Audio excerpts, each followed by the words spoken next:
Israel में शनिवार की सुबह जो हुआ उससे पूरी दुनिया हिल गई। हमास के आतंकियों ने कुछ ही मिनट में 5000 रॉकेट दागे। उसके दर्जनों हथियारबंद आतंकी दक्षिण इजराइल में घुस गए। यहां आम नागरिकों को किडनैप किया गया, जिनमें महिलाओं और बच्चों की संख्या सबसे ज्यादा है। इजराइल पर अचानक हुए इस हमले की दुनिया के तमाम देशों ने कड़ी आलोचना की है।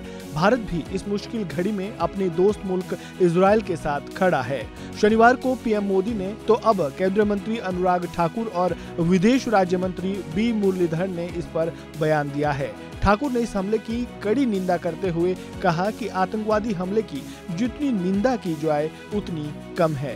सुनिए। किसी भी आतंकी हमले की जितनी निंदा की जाए उतनी कम है। और कल ही भारत सरकार ने कह दिया था कि इजराइल के साथ हम खड़े हैं। ये दुखद है कि किस तरह से घुसपैठ होकर आम नागरिकों के ऊपर हमला होना। Prime Minister has already very specifically mentioned that we are shocked at the terrorist attack on Israel and we stand in solidarity with the people of Israel. We have sympathies for the affected people. So have you done any protests? No, this is the it explains in detail whatever we have to say. Nothing more, nothing less. So what would be instructions like? What are the instructions? Instructions have been already given. The advisory has been issued by the Indian Embassy that Indians should be cautious. Indians should stay close to the places of their regular stay of thing. And for any requirement, they should inform and be in touch with the Indian Embassy. So do India has any plans to intervene in this situation to resolve the conflict? Embassy's advisory is the direction to all the Indians. So like, do India has any plans? No, that is why that Prime Minister has said.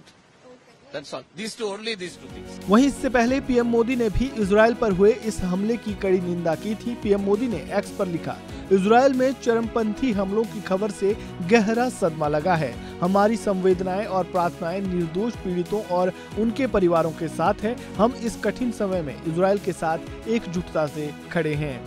आपको बता दें कि भारत और Israel के बीच संबंध पहले से ही बहुत मजबूत स्थिति में रहे हैं और इस मुश्किल वक्त में भारतीय प्रधानमंत्री की ओर से इजराइल के लिए किया गया ये ट्वीट कहीं न कहीं दोनों देशों के रिश्तों पर और गहरा प्रभाव छोड़ेगा।